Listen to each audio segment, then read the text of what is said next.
Hey friends, welcome. We've got a big topic to dig into in this video. We're talking about the L'Oreal and Balmain collaboration lipstick collection. This is the PR package that came. It is a total of 12 lipsticks here, 3 sort of sub-collections, I guess you'd say, within the full line. These are available on Ulta's website now, but it says in stores on January 27th. So it's going to be some time before you actually can see these in person. And as I was going through the shades I have, I thought, wow, you know, from what I see online, just from seeing the photos of the lipstick, some of these look a lot different than you might expect. So I thought this lip swatch video of them all might be helpful. Also, they're going to cost you $13.99 a piece for a drugstore lipstick, and normally a L'Oreal lipstick's gonna cost you like $7 or $8. So if we're gonna nearly double the price, is it really worth it whatsoever? And it says in the little description, for the first time L'Oreal collaborates with Balmain to create a range of exclusive couture matte shades of lipsticks, which I wouldn't flat out call every shade matte. First off, we'll get into that as we try them on, but there are some different finishes here. And it says the lipsticks are divided into 3 color themes: Glamazone, Couture, and Rock. There are definitely what you might describe as out there shades within each of those color families. But the collection is limited edition, and it's coming from L'Oreal's Color Riche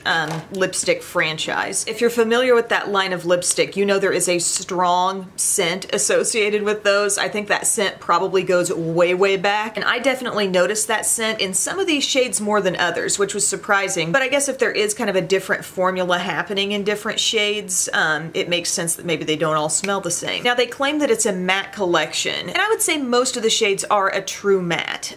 L'Oreal has recently come out with a Color Riche matte collection, like normally priced lipsticks, and they're nice. They're actually a really nice formula. They're creamy, but I don't feel like the mattes in this collection are quite that same formula. Many of them seem to glide on just maybe a bit more easily than those. It's honestly kind of a close call, but I think these are a little less drying. The only way to really learn about this collection is for me to try them on for you. You can see the shades, you can decide for yourself if these appeal to you, but I will point out my little observations as we go. So I'm going to start off with the black lipstick collection. The lipsticks do say Balmain Paris on the cap here. They are plastic. They have what seems to be kind of a soft gold like look of hardware on the outside. First one I'm going to try on for you is called Confession, and this one really might be one of my true favorites from the entire bunch. I love this shade. I love the warmth, the peachiness of it, and the formula is really, really nice. It truly is a matte lipstick, but it definitely glides on with more ease than L'Oreal's regular Color Riche matte formula. So I love it. It gives me complete full coverage color in a shade that I really, really like. Next up, we've got Confidence, and here's a total example of why they can't call this a 100% matte collection. What this is a sheer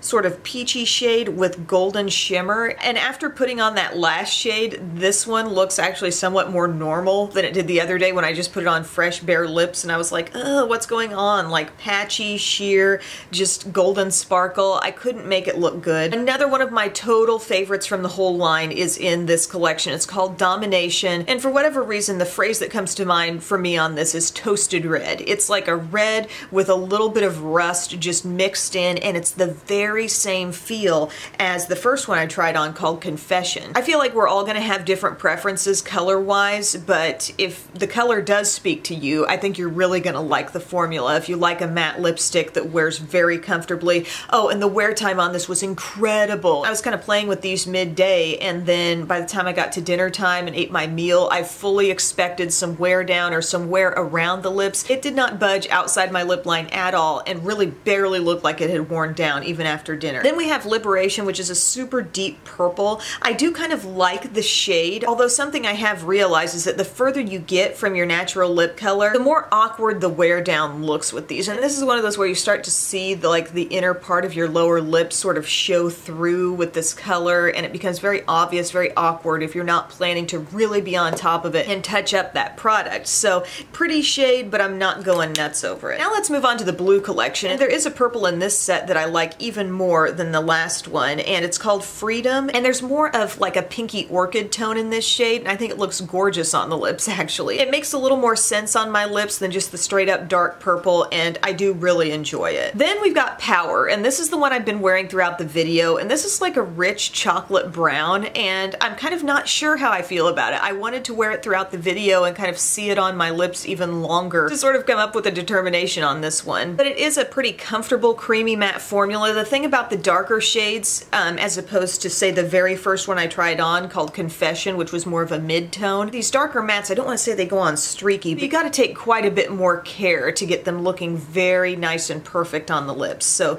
keep that in mind, but I do think that's an interesting shade and I don't hate it. Now Legend is taupe. If you're into a taupe lipstick, like this is a taupey gray. Coming up we'll have another shade that's like a little bit lighter take on this color, and if I was gonna go for this type of shade I would go for that other one. It's, yeah, just this neutral stone type color that you're used to seeing, you know, in an eyeshadow on a lipstick. Finally in this set we have Rebellion, which is a true blue. It comes off as kind of a deep blue on the lips, and there's another example where the further you get from your natural lip color, the more the wear down looks really odd. But definitely a statement shade, can't take anything away from that. And now we're gonna move into the green collection, and I'm getting major like old school Revlon Moondrops lipstick vibes with this set, with the golden detail and then the green. And by the way, the blue and the green lipsticks have somewhat of a marbled look to the tube, and then the black ones are just solid black, FYI. But the first one in this set is called Fever, and this is absolutely pumpkin spice 100%. I like the way it looks on me, but I don't know that I would really seek it out from this collection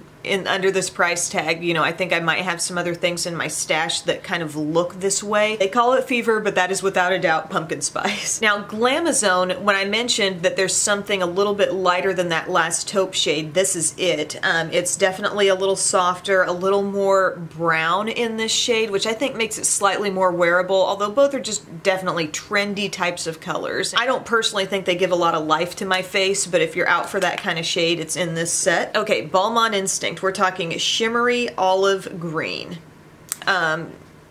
Again, not a fully matte collection. While most of the things I've talked about, unless I've pointed it out, have been matte, some have felt a little richer and creamier than others, but mostly matte, but this is not. This is olive green with some flecks of golden shimmer, and once you get it built up on your lips, at a glance I feel like it just looks really dark, but if you just hang in there and look at it for like a few seconds, you see the green, and it's like, what? Like, I don't know. I'm not sure who out there thinks they're pretty enough to pull off olive green lipstick, but go you if you've got that confidence, but for me, I can't make that look good on me. And finally, Urban Safari. I really dislike this shade so much. This is Erase Your Lips Nude, and after trying on this many lipsticks, I might have a little residue that's making my lips more pigmented and maybe making this shade make a slight bit more sense than when I just wore it alone a few days ago, but it goes on really pretty streaky. While it is a matte lip, it's not like the full coverage matte look that I could see out of some of the other shades. I'll take any of the deeper, even more off-the-wall shades. I'd even take the olive green over this. Like, this just does not do a darn thing for me. So you've seen them all now. Are they worth $13.99 a piece? Well, I'm not gonna be a brand snob to the point where I look at that number and I say, oh, it's coming from L'Oreal. I would pay that for like a Too Faced lipstick, but not from L'Oreal. I'm not gonna do that, because if I like the formula or a color that's just absolutely outstanding, I'm not gonna restrict like which brand I would buy from. You know what I mean? But I do think we have expectations. You know, we look at L'Oreal, we look at what their regular line of lipstick is priced at. There are two shades from this collection that I think are a supremely good texture, really nice glide onto the lips, fantastic staying power, shades that I would realistically wear quite a bit, and they are Confession and Domination. That's that toasted like mix of red and rust, which I think is really beautiful, and then this really rich warm peach I think is just stunning. Now some of the really deep dark mattes in the collection aren't quite as like smooth and soft as these. I really feel like there's something special about those. And now you might be thinking, way to go, Em, way to go for those super basic shades in the collection. But my like runners up or more statement shades that I would be prone to going for from this line would be Freedom from the blue collection. That's that purple that has a little bit of orchid kind of thing going on there, and I think that's really beautiful. And Power is growing on me. That's what I've been wearing throughout this video, and it's an example of a really dark vampy shade that's still got some earthiness to it. Like, even as it wears a little bit here on the center of the lower lip, like, that makes sense to me. That doesn't look ridiculous. But it feels feels just a little bit drier than those top two. Just want to let you know, if you were wondering, like, okay, they're charging $13.99 for these lipsticks, is it some transcendent, amazing formula happening here? Not really. I don't really think they go that far above and beyond standard L'Oreal Color Riche lipsticks. If you're totally opposed to that scent, by the way, that Color Riche scent is in a lot of them. Those top two that I mentioned wear incredibly evenly. They look fantastic on the lips and they apply like a dream. I would definitely pay the money for those two, and another reason why is because I would realistically get a lot of wear out of them too. It's all very subjective though. We all like our different shades, so hopefully this gave you a little insight into the collection. Thank you guys so much for your time, and I will see you soon. Bye.